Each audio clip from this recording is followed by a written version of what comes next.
Hello, if you don't know who I am, my name is David. I live in California and I'm getting into YouTube. I was watching a YouTube program yesterday and a channel, and one of the questions that they asked a lot of older people was, what would you tell your younger self, if you had a chance?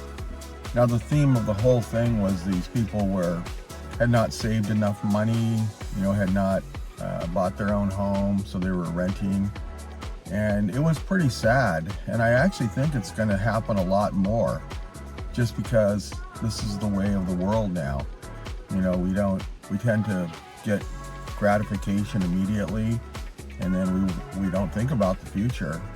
We just think it probably is not going to happen.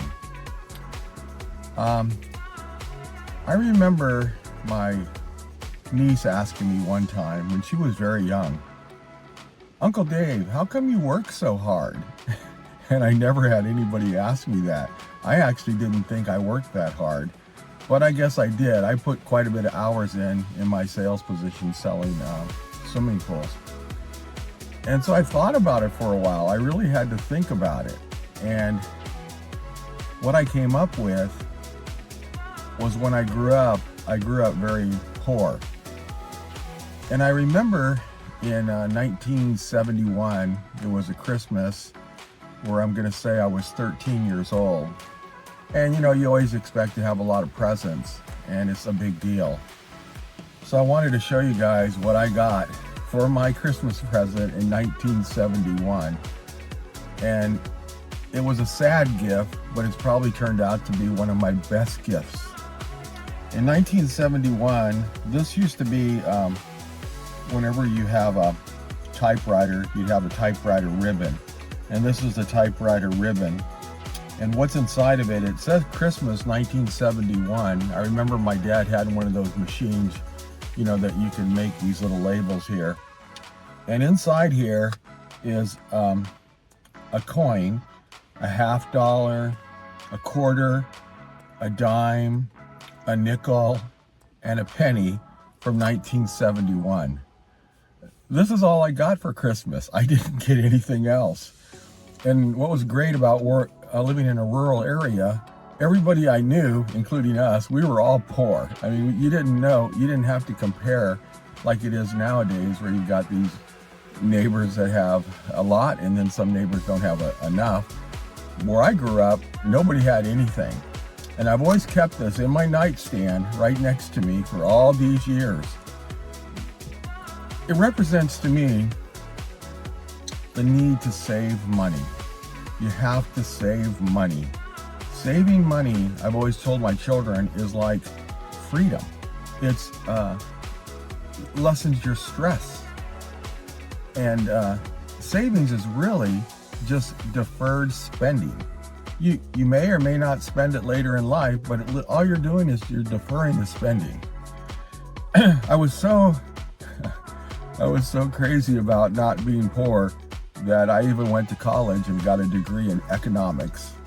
And I remember when my father first heard about that, he thought, "What in the world is economics? What are you talking about that you're going to go to college for that?" And I said, "Well, it's about time and money. Really, that's what it comes down to, time and money. And obviously other things." But it was easy explanation from my father. And I remember him telling me, "Why don't you train to be a plumber? I mean, something that you could really make money at. I mean, what are you going to make money at being in economics?" I said, "Well, that would be an economist." And I did want to be an economist. Once I graduated from Sac State, I worked for a company called Crocker Bank. And I wanted to be an economist, and I wanted to do projections. But I started, in the bank as a training manager. And I remember, I think I only had one suit at the time. This was right out of college. And my thinking was, which was bad thinking, is, well, it's a bank, so that's where all the money is. So I want to go into banking so I can make a lot of money. And once I got there, it was incredibly boring. It it was probably the most boring thing, I have ever dealt with, the day-to-day savings, talking to everybody. And then the big thing was not making any money. They just don't pay you very much when you're in a bank.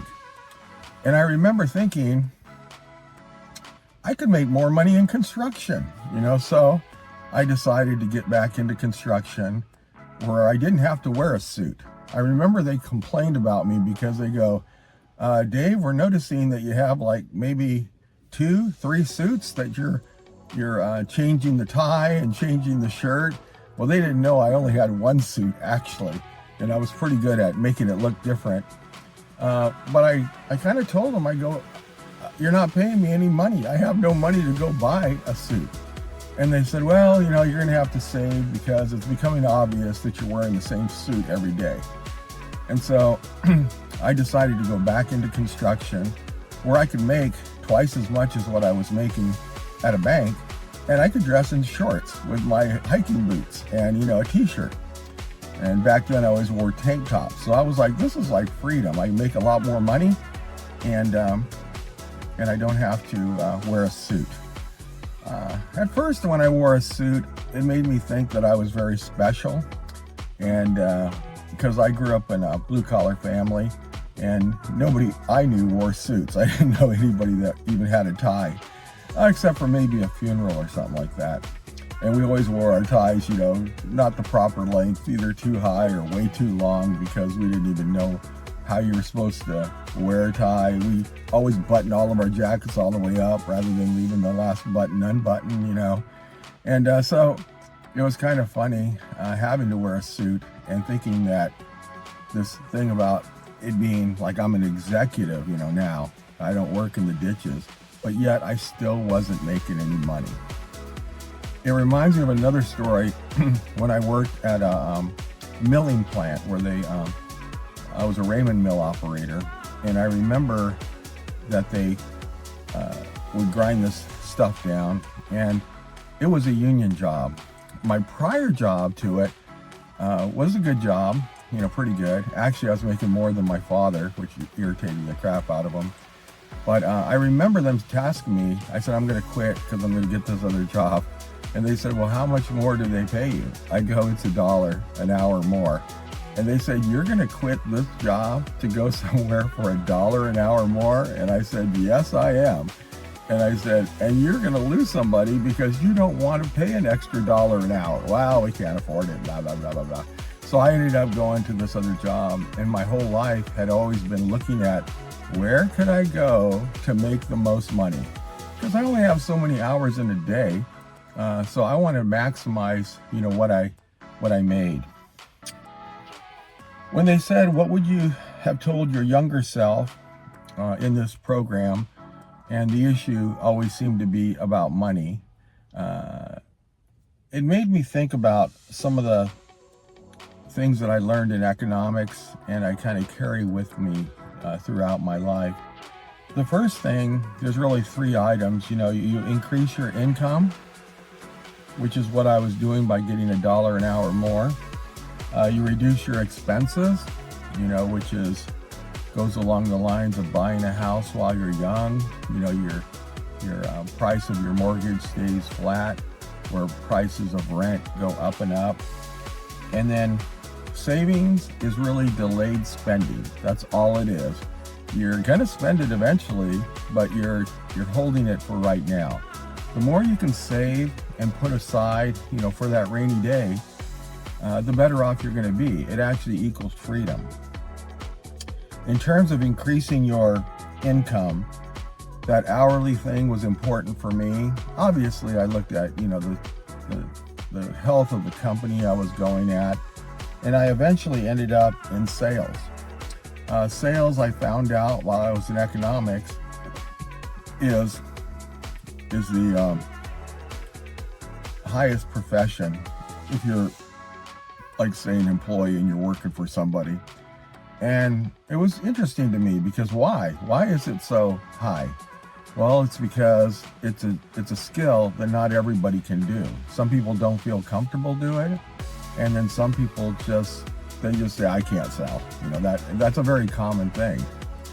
And so I really focused my whole life, motivational tapes and everything to learn how to sell. And so in my channel, I'm going to talk about, how I got into sales and what I've done in sales. The next thing I want to talk about was reduce your expenses. So if you can increase your income and reduce your expenses, the first thing you should try to do is to buy a house. I know there's a lot of people saying, "Oh, don't buy a house. It's a big, paperweight. You can't go anywhere. You can't do anything." But buying a house was probably one of the biggest things that I did in my life to make it so that I could be where I'm at now. I actually bought a couple of houses. My first house was in Sacramento, and I rented out the other rooms. It was like a 5-bedroom, so I had 4 roommates with me, and one of them is actually still a good friend of mine. And then my second house was a house that I bought with my wife. It was a pretty bad house. It was in Stockton, and so I remember it had a big fenced-in area for the entry, so that was my second one. My third house, and I did always take the money and transfer it into the next house, and so that helped me as a down payment. But my third house was a house that I built when I was in my 30s. It was always my dream to build my own house from the beginning. And so I was able to do that when I was in my 30s, and it meant a lot to me. It was a really big point of pride, to walk around in this house that I built. Now, obviously, I didn't build it like by myself, like I'm building a cabin or something. I had other guys that were involved, but it did require to have a great knowledge of how construction works. And after I got my degree in economics, I went and I took a lot of classes in construction, a lot of code enforcement type things. So having your own house, it saves you from the increasing price of rent. Rent just keeps going up and up and up, and I do have some ideas on rent and how to keep your rent low, but buying a house is the ultimate. You have to do that. You typically do that when you're young, to buy a house when you're just getting ready to retire. That's not a good way to go. I had done a bunch of illustrations for MetLife for retirement planning. And so we had to put a lot of variables in there. How many assets you have, what is your Social Security going to be, what is your pension going to be, or money that you have saved. And almost all of them would never work out right unless you owned your house. Owning the house gives you a fixed cost of what the monthly amount is going out, because you still have to pay taxes on it, obviously property taxes, and you're going to have to carry insurance on it. That's pretty critical. The last thing I wanted to talk about with savings is really, you could think of it as delayed spending. It's not that you're not ever going to spend it, but you really have to think of savings as something that you're holding off on. But it doesn't make sense to say, I saved $300 this month, and maybe that's part of your food budget, so you end up spending $300 by the end of it. And what can happen is you get into this cycle where nothing is ever saved for more than a month or 2 months or 3 months, and you're really just kidding yourself. You need to put money into an account, and you need to be able to not touch it. So what I tell people is, if they ask me, I don't usually have a lot of people ask me, but if somebody asks me, I would recommend that you figure out what you could save. And so when I ask them that, they say, well, I could probably save, $100 per week, which is kind of excessive. If you haven't saved anything, how could you save $100 per week? I say, well, how about if you save $50 per month? Because it sounds like $100 per week, that would be $400. What do we say with $50 per month and you don't touch it? Oh my God, that's so easy. No, I could save probably $600 a month. I know that they're just playing this game in their mind because they haven't saved anything prior to seeing me. So, the reason that you want to save even $5 a week, it's not because you're saving the money, but you're creating a habit. If you can do that consistently, you will start. Don't worry about getting a big rate of return. you need to have about 6 months worth of savings, 6 months worth of your expenses, just to give you a breathing room, just to even begin to have a breathing. And I'm talking about not the money you're going to spend for food. I'm talking about just to give you some breathing room. So this is the beginning of what I would like to talk about, because I think it might help some people. And it's kind of what I've done with my life. I like to enjoy myself. I like to go on good vacations, and I don't like to worry about money or argue about money. But it is nice to be known that way. And because I am, sometimes people will approach me and ask me questions late. Now, there's still things you can do, you know, to start to create a nest egg, but it's always better to start it early. And I will show you in future videos how you can save. Thank you very much for coming by, and I really appreciate it. Thank you very much for finding me and stopping by. Subscribe so that we can create this community, and my future videos, I promise they will get better. Thank you much, and have a great day.